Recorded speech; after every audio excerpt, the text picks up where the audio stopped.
Hello, everyone. Welcome to Developing Palates. I am Aaron Loomis coming to you from the Drew Estate Studio. With me today is Jiunn Liu from the Box Press Studio. And from the Pastania Studio, John McTavish. How you guys doing?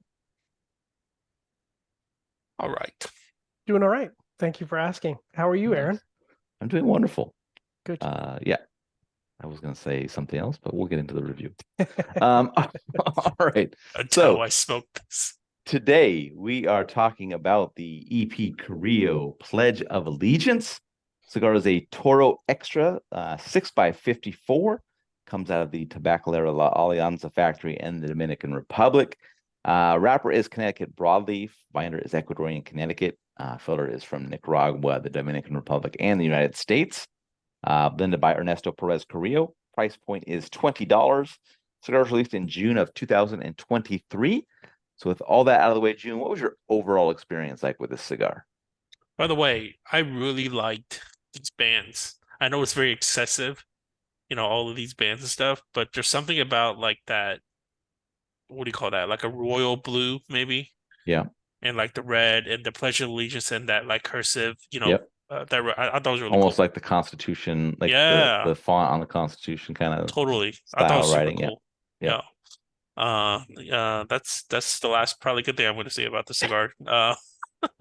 Um, the actual cigar, I thought it was just okay, average down the middle.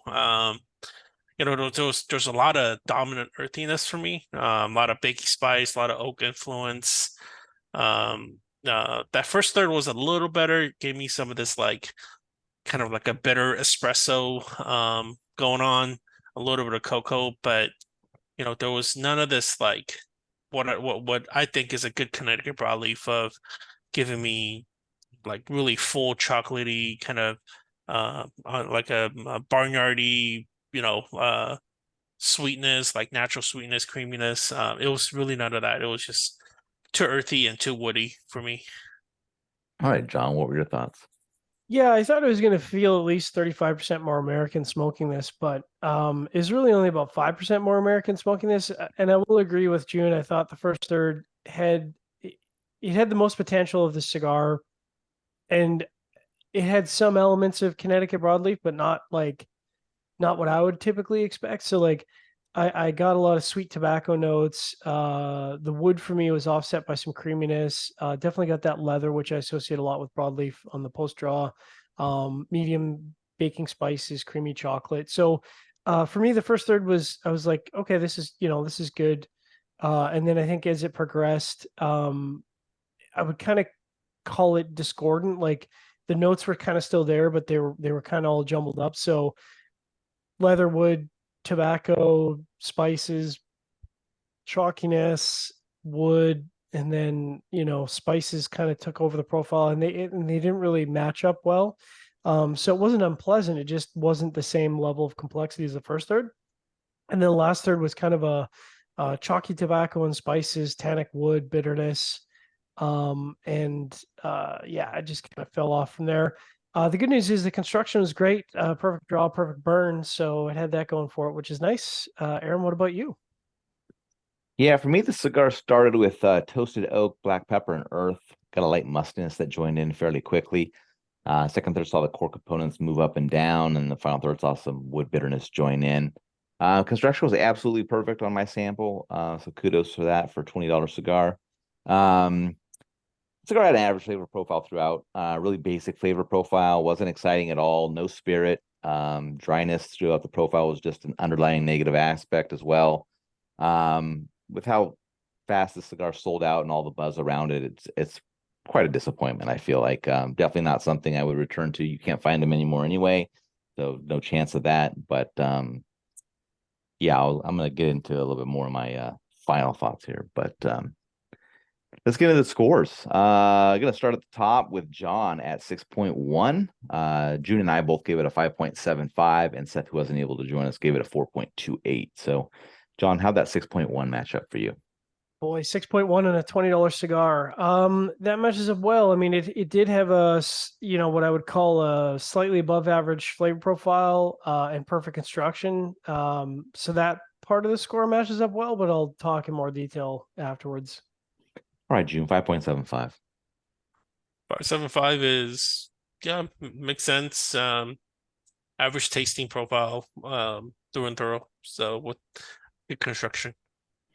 Yeah, it's the same score as June. Matches up well, average flavor profile throughout, nothing exciting going on with it. It had perfect construction, so it could sit into those high fives, but otherwise nothing remarkable there. All right, final thoughts. I'm not sure what he was trying to do here. And it's weird because Ernie's put out some bangers in the past, and so I feel like the more we smoke, the more we find there's like zero relationship between price and quality, like in terms of subjective taste quality, because we've had $8 cigars that blow us out of the water, and we've had $30 cigars where I'm like, you couldn't pay me to smoke this. So it's so weird to me that, a guy who has a lot of tobacco, and this is, supposed to be kind of a premium ultra-ish experience. And it was just kind of like, I kind of came away from it and I'm like, that's kind of disappointing, was really my takeaway. Yeah, I mean, let's start from the beginning for me. I like the primary and secondary bands. It's like the standard kind of Mm, EPC band, but they got, the play on the colors palette there, which I dug that. Like June said, that secondary band, I like the kind of the font used for that. I could take or leave the sleeve. That doesn't really make much yeah, for I me, didn't but get the I understand sleeve. why they put the sleeve on the cigar. The wrapper is ugly as shit. It is like, I don't know, did they dip this in a pool of fucking motor oil or what? It's horrible. And it Yeah. feels that way in your mouth. Like you feel like it's like synthetic, or like you're not tasting something synthetic. It just feels funky. Like it doesn't feel like Connecticut broadleaf. So I don't know what's going on there. But I have to assume that's why they put the sleeves on this thing. It just didn't look good. Caps put on sloppily. It's not a $20 cigar from the looks. Hmm. And then it's just like the oval press was cool. I like that. It looked nice. But the cigar felt really light to me. I was afraid that it was going to be like really open draw and maybe some burn issues, tunneling issues going on. Thankfully that didn't occur, but um flavor profile is so disappointing, especially for a $20 cigar. I mean, come on, this was so hyped up. I understand it's got the patriotic theme to it, and that's probably what drove it and all that stuff. But going into it with you having to try to hunt these down, try to buy them and things like that, like it's such a disappointment. Like I don't even know. And that's just, that's my after the fact thing. I didn't I didn't take that disappointment into the score because, I a 5.75 is my normal score. So it's not like I took extra points off of this for, just disappointment for whatever. But yeah, What was the Vitola in this one? it's a 6x54, oval press Toro. So Well, I can tell you it's definitely light. yeah. So of course, in the technical world of technician is, I'm weighing stuff and I'm measuring humidity. So this weighed in at 14 grams, and 14 grams is actually kind of light for a Robusto. Like typically I would expect a Robusto to be 14 and a half, 15 grams. Sorry, six by 54, six and a Yeah, half by 6 by 50. 54. Yeah, I feel like that'd be about 16 and a half to 17 grams. So there's a couple grams of tobacco that should be in there that aren't. So Yeah, I don't know, I man. don't know, bro. It was just disappointing all around, man. I know I've heard some other people that say that they love the cigar. Just a complete miss for me. It's just It's a complete miss for me. from just starting from the looks, it's just a miss. Like that wrapper just kills it, almost kills it, man. It's just like I don't like the way that looks. I don't like the way it feels in my mouth. It just I don't know. So I don't know. $20. Yeah. It just I Yeah. You could get what, 3 short runs almost for $20? yeah. 2.5 short runs?